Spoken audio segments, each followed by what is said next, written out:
What's going on? Michael Hummel here, and in this video we're going to be talking about how to raise your pre-seed round and what it actually takes in 2024 to make that happen. Because odds are, if you're doing what worked in 2023, 2022, 2021, it's not going to go very well for you. So if you're a first-time founder and you're here wondering what is a pre-seed round, how do I actually raise the money, that is exactly what we're going to be diving into today. I'm going to give you start to finish everything that you need to know when it comes to how to raise that cash that I'm sure that you need in order to make your dreams a reality. A quick background on myself. My name is Michael Hummel. Like I mentioned, I own a company called Investable where we help early stage startups essentially increase their likelihood of success when they're going out to raise a round. It's a really difficult thing to do. And, we've basically built out this process we're covering today that I call the Investable Startup Formula. And we're going to basically talk about the 3 things that you need in order to make investors differentiate your startup, you as the founder, from everyone else that you see out there in the market. Okay. Over the last 12 months, we've had our clients raise over $50 million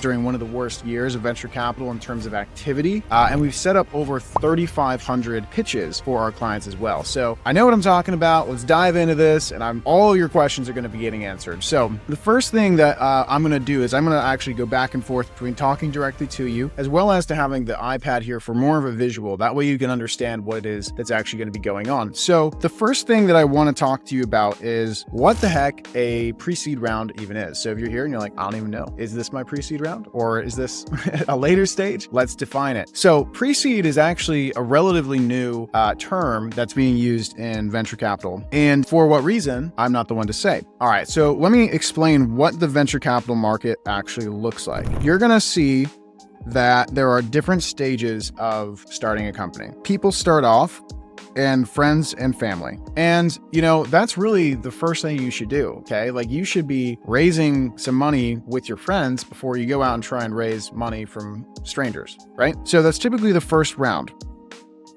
The next round that we're going to be talking about today is pre-seed.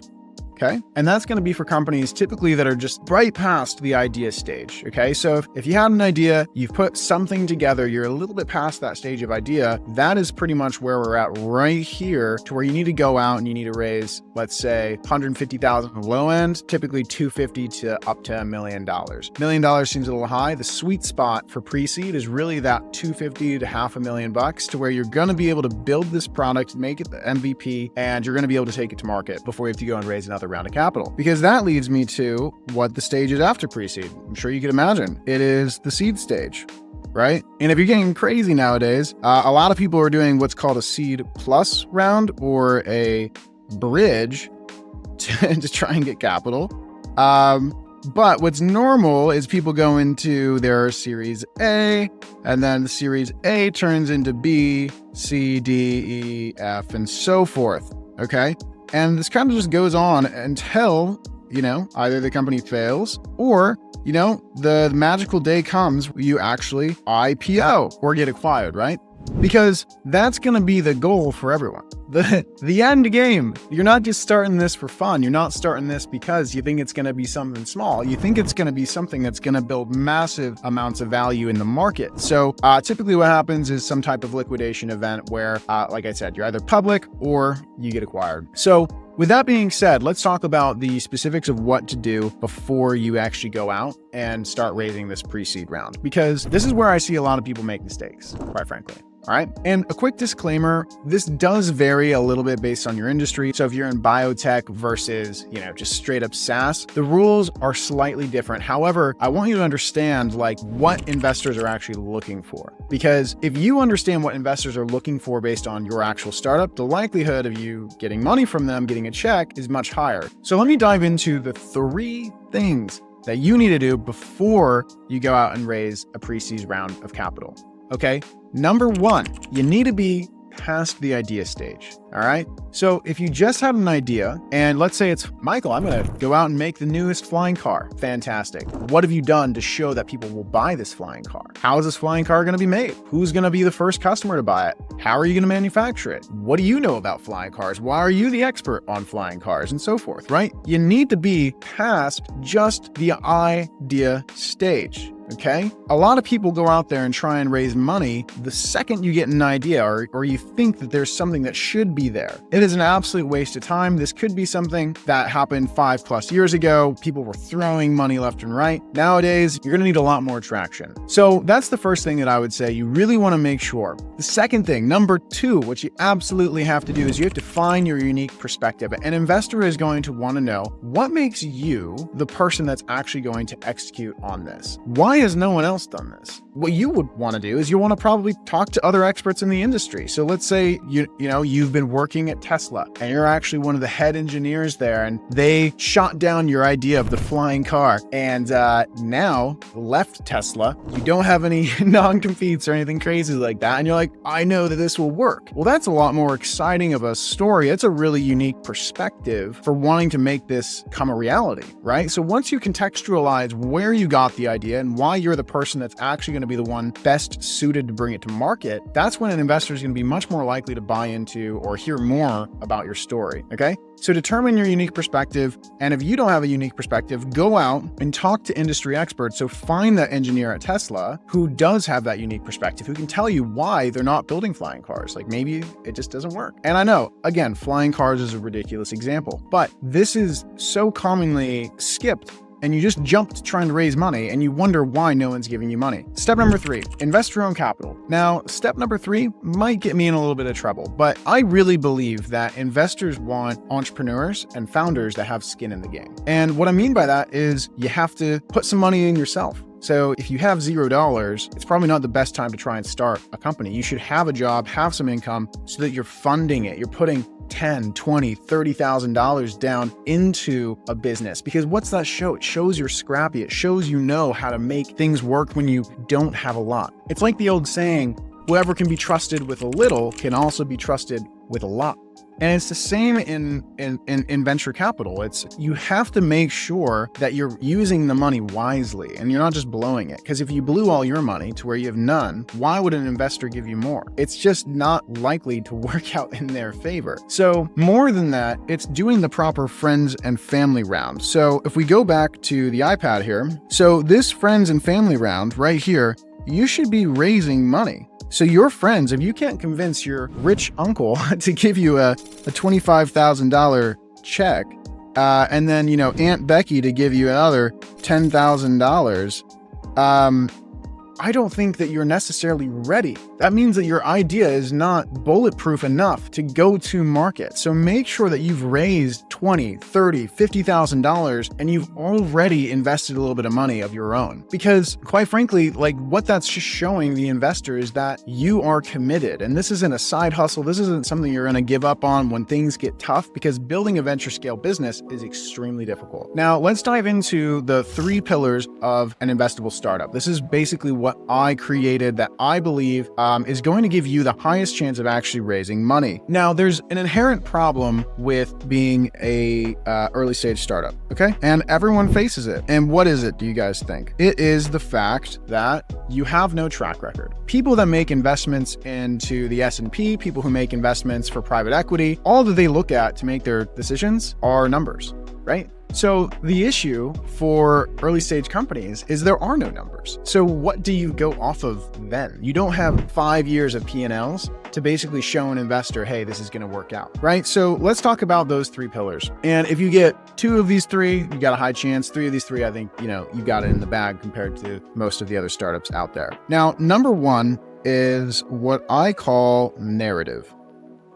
All right? Narrative. What is narrative? And why is this important? The first thing that you need to do is you need to come up with a compelling way to talk about your vision. So if you have a grandiose vision in your head, you have this amazing idea, well, you need to get really good at breaking that down into simple communication so that an investor can see that vision almost as clearly as you can. So the fact that you think it's going to be great does not mean that an investor thinks it's going to be great. One of the most common issues that I see is, maybe you're a technologist and you built this really incredible product. You need to make sure that you're not speaking a different language when you're talking to investors. Maybe you just need to break it down. We actually run everything through a tool called Hemingway, which I'll pop it up right here. And it'll basically tell you the grade level in which you're speaking at. We try and run everything through at a grade level 6 or below, okay? So you want to make sure that the narrative that you're talking about your startup in is compelling and clear. And more so than that, not only do you want it to be clear, you also need third party.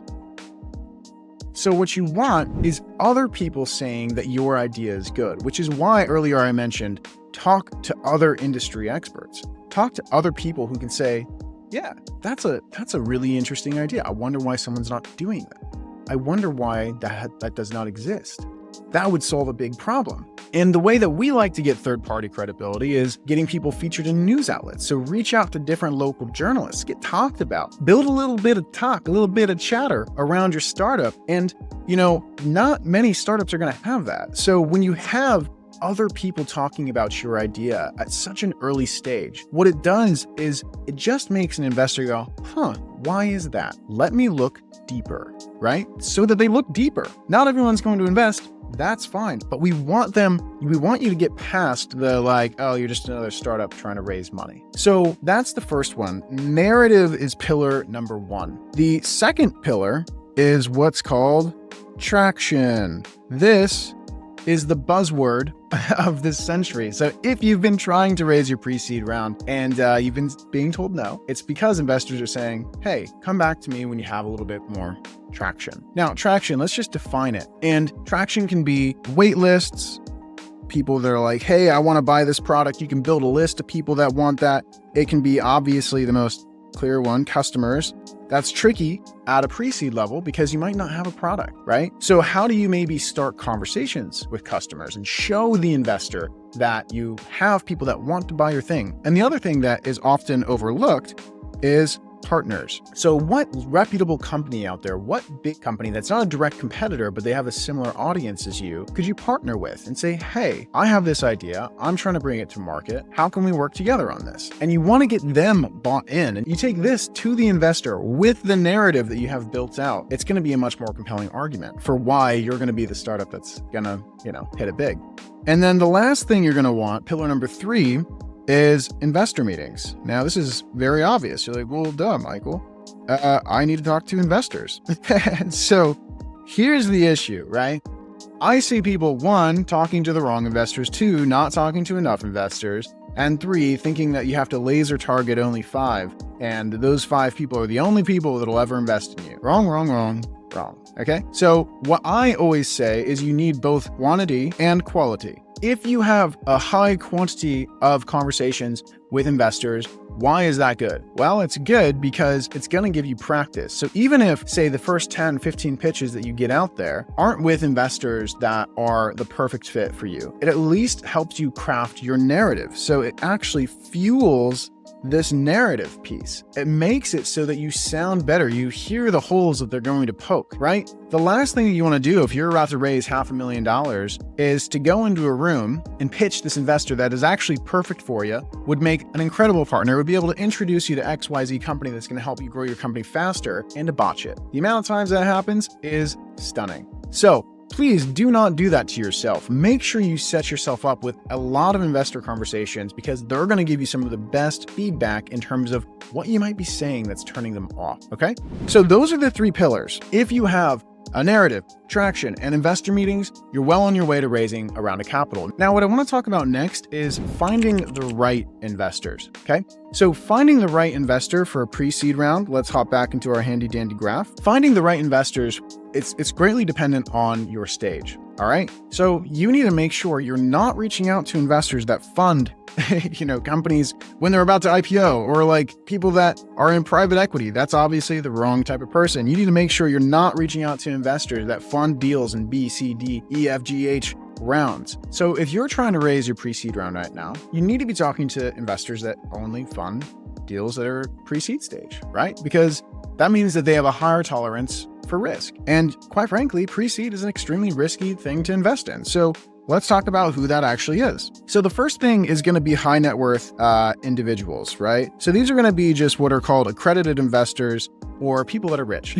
So like I said earlier, your rich uncle, that's a great place to start. Maybe he's got some friends. Try and work your own network before you ever go out and try and find people that are professional capital allocators, because it's likely to work out in your favor because they have less experience and they're going to be more swayed by emotion. Disclaimer again, make sure you're doing this all ethically and you have a legitimate product. Moving on. So angels, these are more professional investors. These are people that likely exited a company of their own, they're founders themselves, and they're actively trying to invest super early stage in other opportunities. And I'm sure that you're going to find like angel groups. There's a bunch of these very strange, websites out there now that I would not totally recommend. I would say if you want to do anything, try and find an angel that you can actually build a relationship with, who can introduce you to later stage investors, who can help you get a little bit of traction when you're getting right off of the ground. Maybe their company was in a similar industry. They already have the contacts. They'll write you a check for 100 grand, commonly 50 to 200 grand. So angels are typically one of my favorite places to start, and high net worth individuals for a pre-seed stage. Now, this is where it gets a little confusing. So the other option would be to try and apply for an accelerator or an incubator. Now, the issue with these is like, first off, like you're going to just apply. So it's really like them looking at your business model, and it can take a ton of time because they're going to be looking at what it is you're doing. Quite a lot of these don't actually write checks. They just take equity and they try and help you get the fundamentals of your business figured out so that they can introduce you to investors. So when you're going to incubators and accelerators, make sure you're wary of what it is you're actually going to be getting into, because oftentimes people aren't really sure what they're doing at the pre-seed stage. So unfortunately, you get taken advantage of by programs that are going to try and take a very large percent of your company. And if it does ever turn into anything, it can, just not be in your favor. And the last type of investor that I'm going to throw in here, because I think it's important, it's going to be friends and family. All right. I know we talked about that being a separate round, but I've seen a lot of startups be able to raise $500,000 from their friends and family. And of course, those people are going to believe in you the most.